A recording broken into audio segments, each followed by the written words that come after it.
Don was being interviewed because of his sacrifice and time that he took to go to New York during 9/11.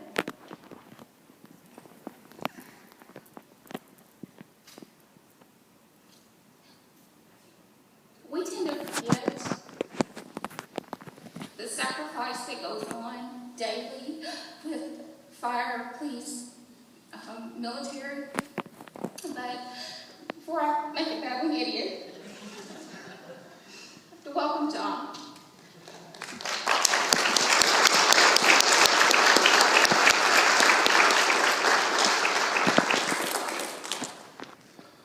First of all, I just want to say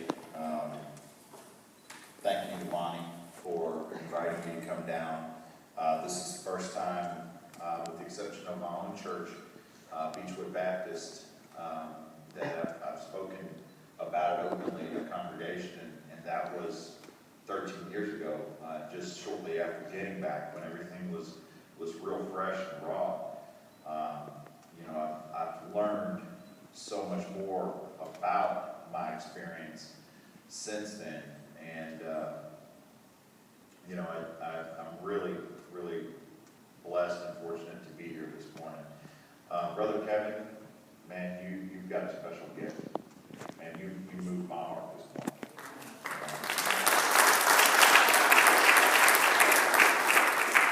Reminds me that I need to get to church more often.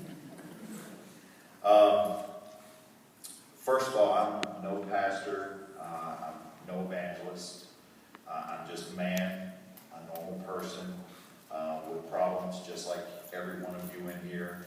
A sinner, if you will. No different. No different. By the world standards, I probably shouldn't be in here. As I kind of cross the door, I'm looking to see if the ceiling's going to fall in on me or anything. Or if Jesus is going to come down off the cross and run me straight out himself. But I'm here by grace. And that's something that not even I can judge against. It's something that none of us can say or do a word against. When God calls you, no matter the situation, that's his grace, and there's nothing that can stop it. Today is just kind of my turn to tell my story, and my story is the story of an ordinary guy who found himself in a truly extraordinary situation. A story of how God can work through and use any of us. Growing up, I was kind of the black sheep of my family.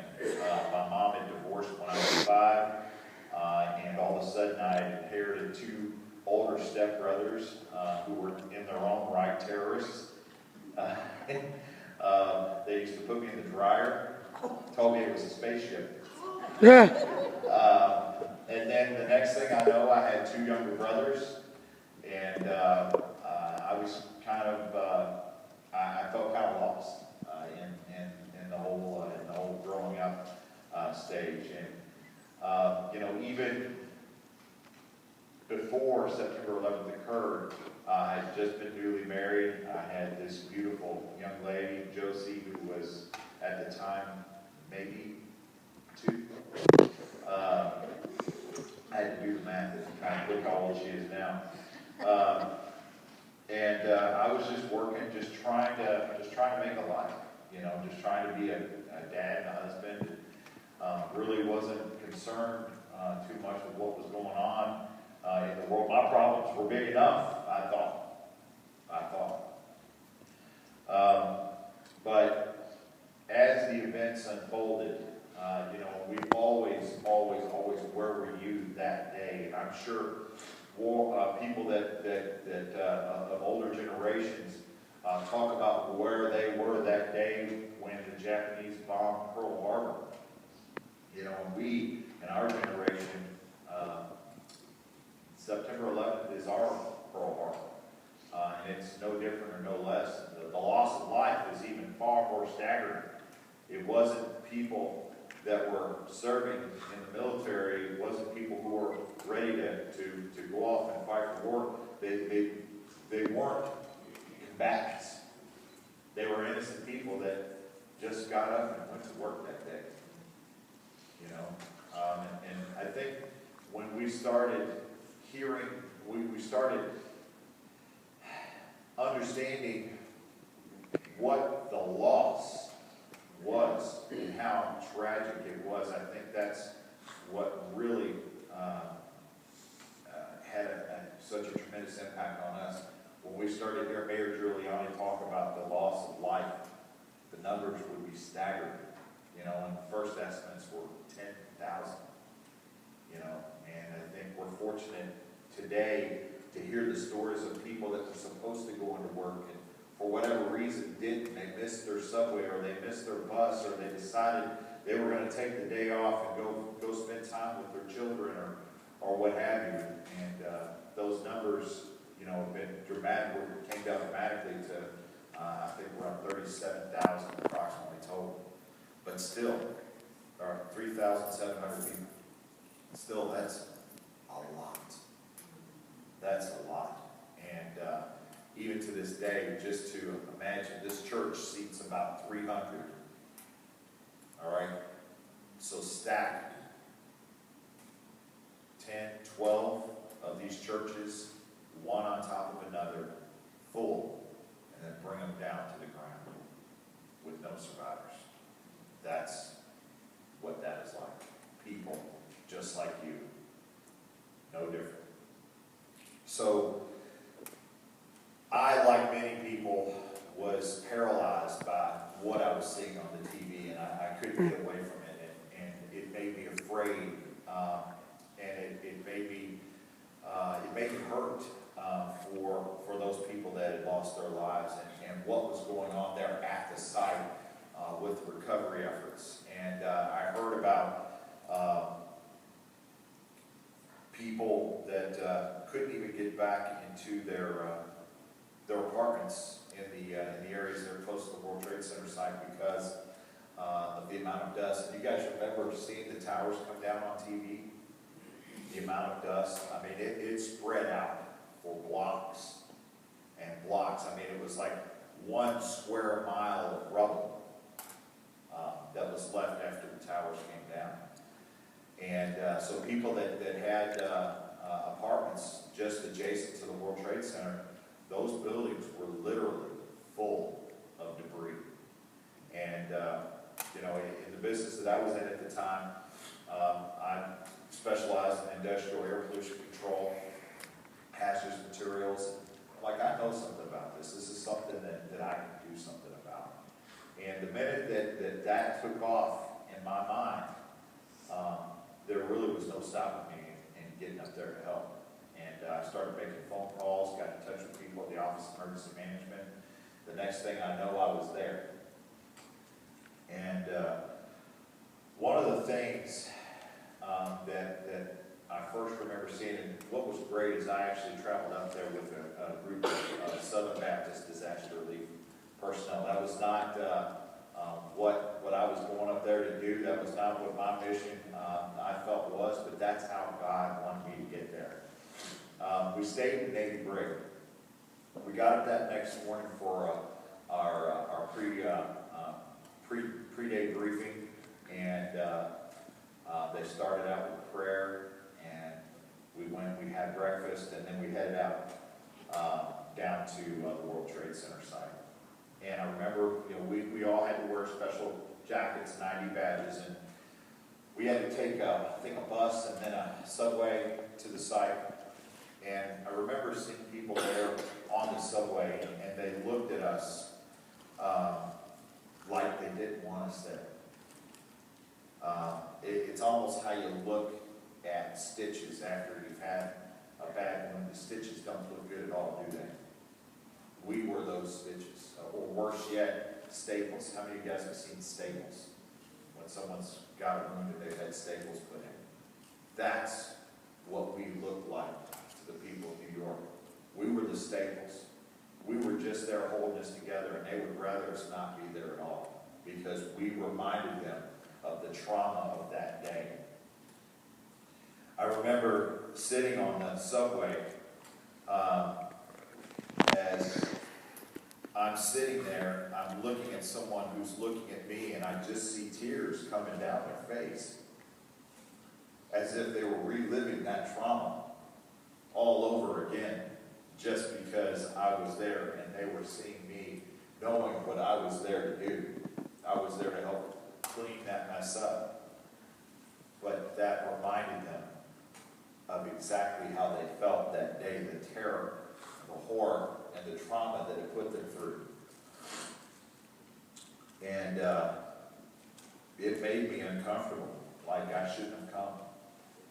That maybe I should leave, that, you know, what good could I possibly think I could do in that situation? But I kept going. I was already there.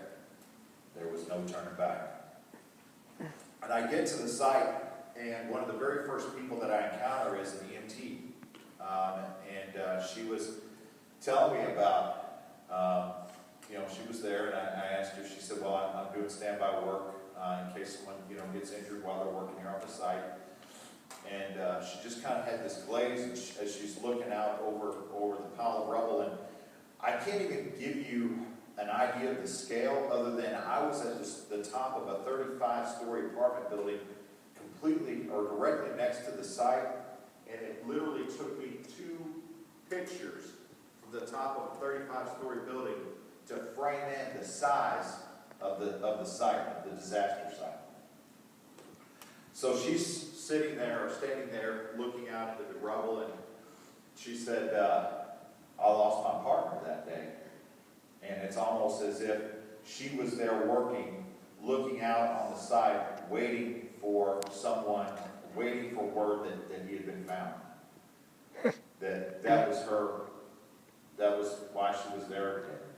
And she said, we were there attending to people that were injured, and the tower started to come down, and he told me run, and I did, and I took off, and the next thing I know, I looked back and he wasn't there anymore. And there were countless stories of that.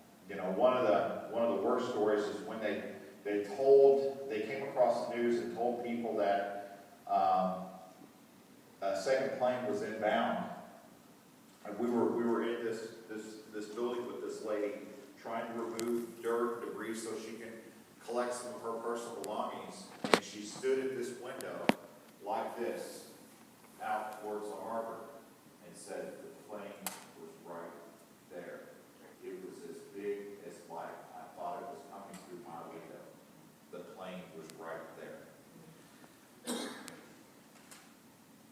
But I kept going.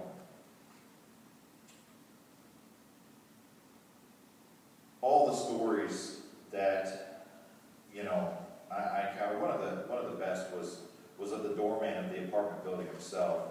He told me about how as the building started to come down, he took off out into this mess and started grabbing people and trying to bring them into the lobby. Just an ordinary guy, would never ever guess or ever hope to be, and that he said, I took this job because I didn't want any excitement. And there I found myself in the middle of it. And he ran out, and as he grabbed more people, he would run back into the lobby and run back out again. And just kept bringing people in and to get them out of harm's way. And that was one of the real unique stories. One of the stories that really inspired me. And there was a night, we worked 16-hour days. You did 8-day rotations. And so you worked and you slept and you ate and you worked and you slept and you ate. That was pretty much it. But I remember one night just being exhausted, mentally exhausted and tired. And one of the firefighters there, his name was Sergeant Bohack, came up, and I guess kind of had that faraway look in my eye or something. And he put his arm around me. He said, man, you all right? You okay? Let's go get something to eat. I was there for him. And he came up to me. It made me realize that we were there together. It wasn't about them and us or anything. We were there together. There are no pictures or words that can fully frame in my experience at the World Trade Center. But what I can say is that in one of the darkest moments of our country's history, its people shined the brightest. And I think we get a little bit beat down and get a little bit caught up in forgetting and realizing that we are what makes this country great. Among all the dust and rubble and death, there was a goodness, a love, a compassion, and an understanding, and it was honest and pure amongst all that mess down there. That's what I cherish the most. We were all there for our country. We were there for them, and we were there for one another. And it was the only thing in that whole mess, and that whole thing on September 11th, to me, that made sense. That we were there for one another. And I know I don't have a whole lot of time. I keep looking at the clock, and I've got so much to say. So I'm going to try to summarize this, because I think there's a message here that we can all learn from. Again, I was nobody special. Even still today, I'm just a man. I'm just a guy that went. And I think that's one of the key things. I believe there's something deep inside all of us that wants to do great things, to make a difference, to matter. The question is how. I don't know how. I don't know what to do. I don't know what I can do. I'm not old enough, or I'm too young, or I'm too old. I'm not worthy. I'm not able. I'm too old. I'm too small. I'm not educated enough. I'm not an ordained minister. None of that matters. None of that matters. We all have doubts, but never underestimate the power of grace. It's bigger and more powerful than all those things that we feel, all those things that we see, and everything that we see in the world. God's power is greater. God is greater than all those things. 1 Timothy 1:16 said, "But God had mercy on me, so that he could use me, being the worst of sinners, that others would believe in him." It doesn't matter what your past is. It doesn't matter where you come from or what you think yourself. God is greater. That grace is greater. There are always going to be things that are going to try to stop you, that are going to try to discourage you. The first thing that it came to my mind when Bonnie called me was, "Nope, church, no way." But I went, because that's what I felt I was supposed to do. You have to cast out doubt. It's not about knowing what to do, but doing something about what you know, what's standing right in front of you, the opportunities, the life, the choices, the things that are standing right in front of you.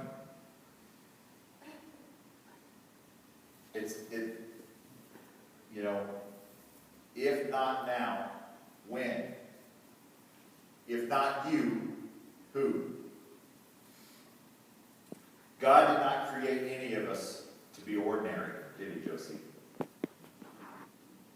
I tell that to kids that I coach all the time. No one was meant to sit on the bench. No one. You got to want to get in the game, though. You can't just want to sit back and watch. If, God made us in his own image, then he made us pretty darn awesome. He made us pretty amazing. And that's one thing I always think about. If we're created in his image, that must mean we're just as amazing as he is. And if God wants to work through us, then that means that he can do pretty amazing things through us. If you and those around you are not amazed, then you are not doing what you were made to do yet. If someone doesn't look at you and say, "Wow, Brother Kevin, wow," you're not doing what God has taught you to do, what he wanted you to do yet. If you have breath in your lungs, then you still have the power to do something remarkable. We are meant to be bold, to take risks, big risks, fail big, and with God's help do great things. I've heard it said that it takes a special kind of person to do special things. You're that special person right now, just who you are. Just who you are. God made you exactly to be exactly what He wanted you to be. You're that special person now, today. 2 Timothy 1:7 says that God did not give us a spirit of fear, but of power. Power. It doesn't matter who you are, or what you think about who you are, or what others think, you can make a difference today in someone's life. In going to New York, I learned that there's a bigger world, a larger space of people and humans and feelings and lives that we can only begin to imagine. Sometimes we get so worried about our own little microcosm that we forget about everything else going on out there. The world is bigger than you and I, but it is not bigger than God. I learned not to be afraid to make a difference, just to be available. When I can, for what I can, for whomever I can, just to be available. Do not be afraid to seize the moment.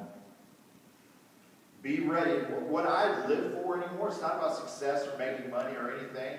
I'm sure that I could have been a millionaire a million times over with some of the crazy ideas I've had in my life.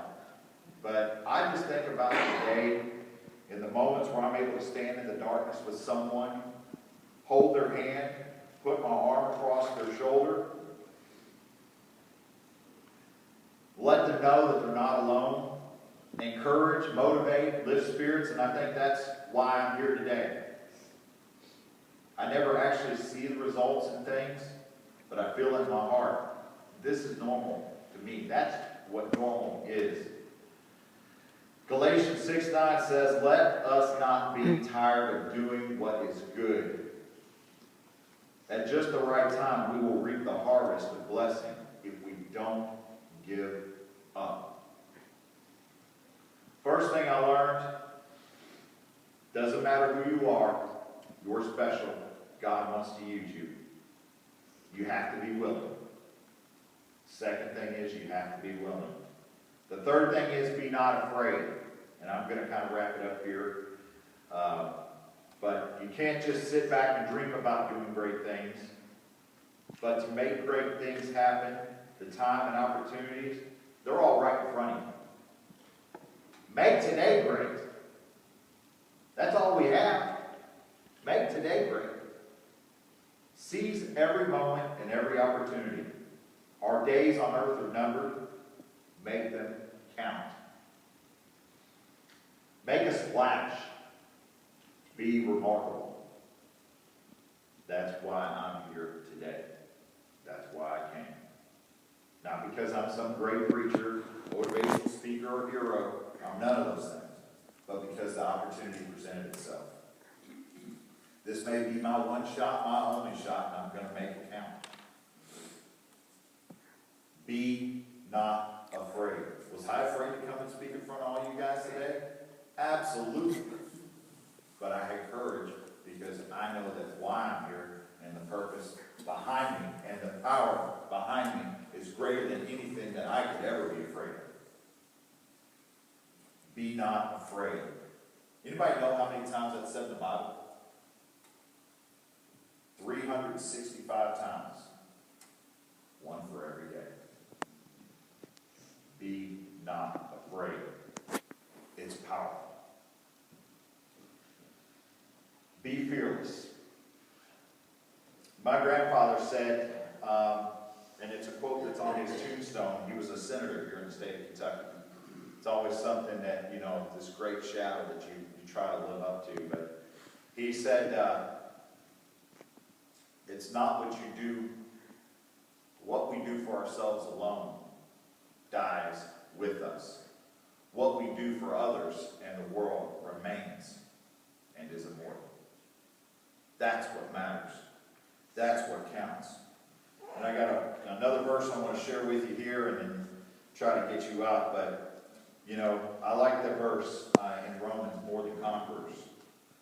What then shall we say in response to these things? If God be for us, who can be against us? Who? Name them. List them. I want to see them, because I'm going to tell them they're liars. He who did not spare his own son, but gave him up for all of us, how will he not also give us all things? Who will bring charge against those whom God has chosen? It is God who justifies. Who then is the one who condemns? No one. Christ Jesus, who died, more than that, who was raised to life at the right hand of God, is also interceding for us. So who shall separate us from the love of Christ? Shall trouble or hardship, or persecution, or famine, or nakedness, danger, or sword? As it is written, for your sake we die all day long. We are considered lambs to the slaughter. But no, in all these things we are more than conquerors through him that loved us. For I am convinced that neither our life, nor death, nor angels, nor demons, neither present nor future, nor any powers, nor height, nor depth, nor anything else in creation will be able to separate us from the love of God that is in Christ Jesus the Lord. You are now at a crossroads in your life, just like I was then. Today is your opportunity. Forget the past, who you are now, who you've decided you really want to be. Don't think about where you've been. None of this matters. What matters is deciding to go, to be able to be available, to make a difference. Who we are and who we are and who we become is based on those decisions. I had no idea what was going to happen when I decided to go to New York, but it changed my life and my family's life forever. That means it's time to go. Great results take great action. Massive, determined action. You can't baby step it. Okay? You've got to take steps to do great things. And all of us have the power to do that. If you believe you've already been there, then it's your job to encourage others and maybe be ready to go again. You know, with everything that I've seen in the news with ISIS and all this other stuff, it has me worried. It has me concerned. But I know God is greater than that. And I know there's nothing I can do to change what may happen. But I know if something does happen, then I'll be ready to go again. So, with that, I just want to encourage each and every one of you to know that you all have the power to make a difference in this world. It doesn't matter where you've been or what you've been through. How old you are, how young you are, how big you are, how small you are, you can go out and do something great today. And again, you have to be willing to go. You know, the last thing that I wanted to say is Jesus went. Is there any time where you read the Bible that the people came to him? No. He went. He went to the hill. He went to Lazarus. He went to Mary. He went to the disciples after the resurrection. He went. So, just remember that you guys have the power to make a difference. That God is bigger than all the things that we can be concerned with in the world. And that he has greater things planned for each of us, even still yet. Thank you guys very much.